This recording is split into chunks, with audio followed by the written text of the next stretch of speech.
Continuando con el módulo de síndrome coronario agudo, el día de hoy vamos a ver indicaciones y elecciones de tratamiento de revascularización percutánea versus quirúrgica basada en la evidencia. Quien les habla es la teniente primero médico Micaela Domínguez, residente de tercer año del servicio de cardiología. En el día de la fecha vamos a tocar los objetivos de cuándo revascularizar a los pacientes, en qué nos vamos a basar y cuáles son las guías que nos acompañan. ¿Cuándo vamos a revascularizar? Va a ser ante la persistencia de síntomas, a pesar del tratamiento médico óptimo, y la disyuntiva que vamos a tener va a ser la intervención percutánea versus la cirugía de revascularización miocárdica. Esto va a ser para aliviar los síntomas, para reducir el consumo de fármacos antianginosos y para mejorar la calidad de vida y la capacidad física de nuestros pacientes. Entonces, ¿en qué nos basamos? Tenemos el primer estudio, que es el estudio órbita, que lo que compara es la intervención percutánea versus en placebos en pacientes que tienen enfermedad de un vaso coronario con lesiones significativas, mayor al 70%, y con función conservada. En estos pacientes se presentó la angina como primer síntoma en clase funcional 2, donde inicialmente se los aleatorizaron a estos pacientes en intervención percutánea versus placebo, y a las 6 semanas de intervenidos estos pacientes se hicieron ecocardiogramas de estrés con dobutamina, donde se mostró la mejora en la motilidad parietal, tanto en los pacientes angioplastiados. El FEIM-2 es un estudio que también incluye pacientes con enfermedad crónica estable y al menos también una lesión estenótica funcionalmente significativa con un FFR menor al 0,8. En estos pacientes se aleatorizaron la intervención percutánea guiada por el FFR versus el tratamiento médico, y a los 3 años lo que se vio es que hubo menor incidencia en la variable principal, que es compuesta por muerte, infarto de miocardio y revascularización urgente, motivada justamente fundamentalmente por una menor incidencia en la revascularización en los pacientes ya intervenidos. Cuando hablamos del Stitch, lo que compara es la cirugía versus el tratamiento médico óptimo, y lo que se vio es que pese a tener una tasa de mortalidad mayor, sigue siendo una tasa aceptable de mortalidad en pacientes con difusión del ventrículo izquierdo, y a largo plazo el Stitches, que es un estudio a 10 años, es el ampliado, lo que se vio es que sigue siendo significativo el beneficio que se tiene con la cirugía de revascularización junto con el tratamiento médico.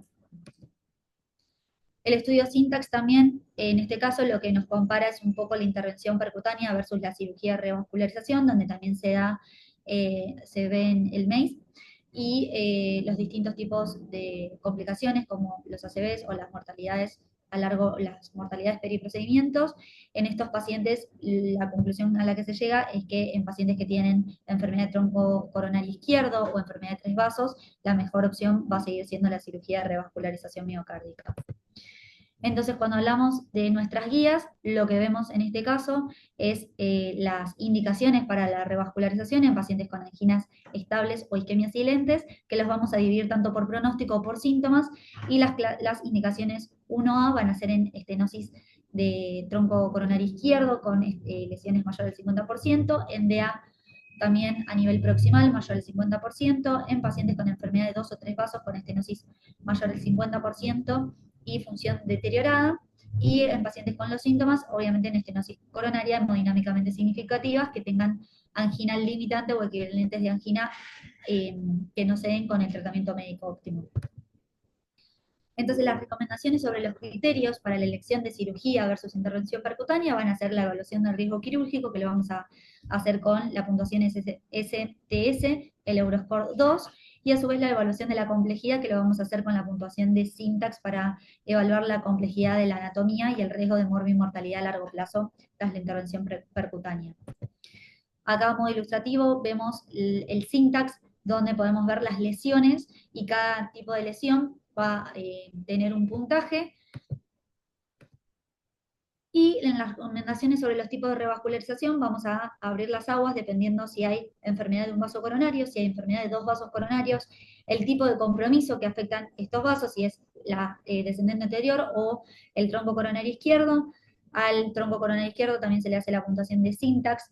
y a su vez el factor de riesgo que más tenemos en cuenta va a ser la diabetes mellitus, también en enfermedad de 3 vasos coronarios.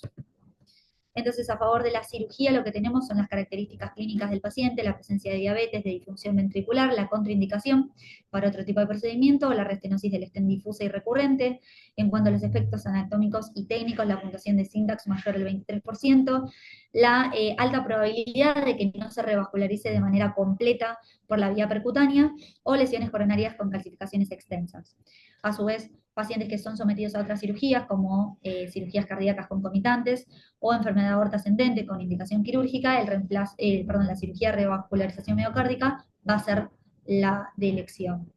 En cuanto a favor de la intervención percutánea, las características clínicas de nuestros pacientes van a ser las comorbilidades graves, la edad avanzada, la fragilidad, la corta esperanza de vida. A su vez, los aspectos anatómicos y técnicos van a ser una puntuación de Syntax menor a 22 puntos, la alta probabilidad de revascularización incompleta en la cirugía por características anatómicas como mala calidad de los lechos o ausencia de conductos, deformaciones torácicas o escoliosis graves, secuelas de radiación torácica y aorta en porcelana.